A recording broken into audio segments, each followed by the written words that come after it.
في يوم من الأيام وأنا ماشي في الصحراء قابلتني صخرة غريبة جدا كروية الشكل، سطحها مليء بالنتوءات، واللي نقدر نقول إن هي صخرة مش عادية، ده سجل كامل للانفجار والتبلور والتحولات الذرية المعقدة. من قلب الصحراء الغربية بمصر هنحكي كل مراحل تكون الصخرة دي. للوهلة الأولى ممكن تتخيل إن هي ممكن تكون قطعة جاية من الفضاء، لكنها بالشكل ده هي اتكونت 100% في الأرض. فعشان ما نطولش عليكم يلا نبدأ الرحلة دي.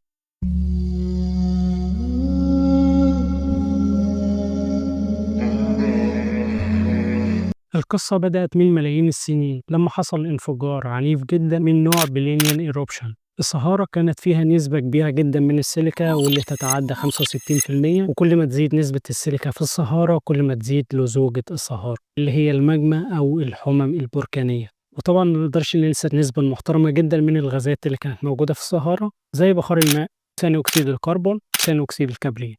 الضغط كان عالي جدا، ولما حصل الانفجار البركان رمى كميات مهولة جدا من الرماد البركاني واللابيلي، وبتكون عبارة عن كتل بركانية. كل الأجزاء دي كونت ما يشبه بالسحابة في السماء. في قلب السحابة دي الحبيبات الصغيرة جدا اتجمعت حوالين نواة صغيرة وكونت ما يسمى بأكريشنري لابيلي. الحبيبات الدقيقة دي كانت بتتكون حوالين النواة بواسطة قوة اسمها فيندر واز والتصادمات الجوية برضه. لكن هنا حصلت حالة فريدة، إن السحابة كانت رطبة جدا، والرطوبة بتخلي الحبيبات تلزق في بعضها أسرع، وساعدت برضو على تكوين طبقات أكتر حوالين النواة. والحرارة العالية برضو خلت الحبيبات تلتحم أسرع ببعضها عن طريق التلبيد سنتريك، والنتيجة بتكون سطح خشن مليء بالنتوءات.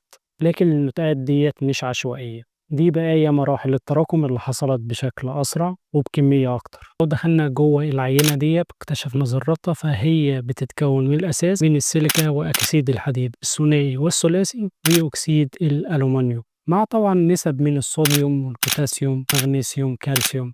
واللي عمل الشكل ده كيميائيا هي العلاقة بين السيليكا والحديد، لأن السيليكا كون شبكة رباعية الأوجه التتراهيدرا، لكن التبريد السريع ما خلاش الشكل منتظم، والحديد دخل جوه الشبكة اللي كونها السيليكا وعمل تشوهات. النتوءات اللي قدامك ديت اتكونت حوالين نقاط تشوه. النتوءات ديت لو بصينا عليها من خلال ميكروسكوب إلكتروني هنلاحظ 3 حاجات: vacancies يعني ذرات ناقصة، وديسلوكيشن يعني انزلاقات ذرية، والجرين باوندري غير مستقرة. فالنتوء اللي قدامك ده مش مجرد شكل وخلاص، دي خلاصة ترتيب ذري مش مكتمل. فالتبريد السريع اللي حصل لها حبس الذرات في أماكن غير مثالية، وده اللي عمل الشكل اللي ظاهر قدام. ومن جهة تانية التبريد، الصخرة اللي قدامنا ديت ما بردتش بدرجة تبريد واحدة، ده كل جزء برد بسرعة مختلفة. الأماكن اللي بردت بسرعة كونت نتوءات صغيرة وحادة، والنتوءات اللي خدت وقت أطول بتبقى النتوءات أوسع وأنعم. واللي حصل ده بنسميه non uniform cooling gradient. اللي بنشوفه على الصخرة ديت هي بصمة التبريد. لو عملنا مقطع في النتوءات هنلاحظ وجود تشققات دقيقة جدا تسمى بالمايكرو كراك، ودي حصلت لوجود فرق بين التمدد الحراري. وكمان هنلاقي فقاعات للغازات اللي اتحبست أثناء عملية التبريد. في مرحلة تانية وهي تبادل الأيون. عندنا مثلا البوتاسيوم والصوديوم ممكن يكونوا غيروا أماكنهم واتبادلوا مع عناصر تانية، يعني الذرات اللي موجودة في الصخرة دي ممكن تكون اتفاعلت بينها وبين عناصر من البيئة المحاوطة ليها، وزي ما ذكرنا في التركيب الكيميائي بتاعها فموجود فيها بوتاسيوم.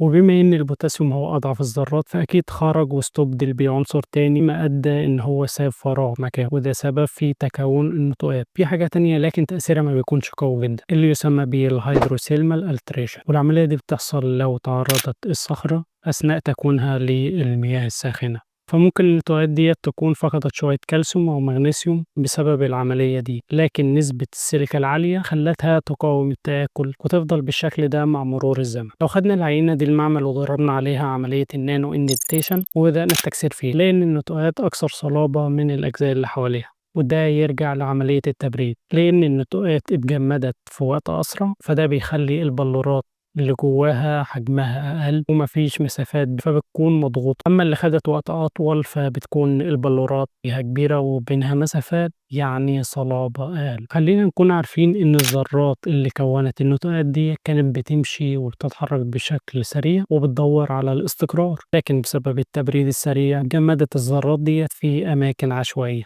لكن بطريقة اتكون الشكل المميز اللي احنا شايفينه قدامنا دلوقتي. ولو دخلنا أكتر هنلاقي إن النتوءات جواها بلورات شعاعية، يعني النمو حصل من مركز لكل اتجاه، وده بيحصل لما يكون معدل النمو البلوري أسرع من معدل انتشار العناصر. وخلينا نتكلم عن آخر حاجة ونعرفك إن نسبة التآكل كانت في المناطق المسطحة في الصخرة دي أكتر من النتوءات، زي ما ذكرنا قبل كده البلورات فيها أصغر وبتكون مضغوطة.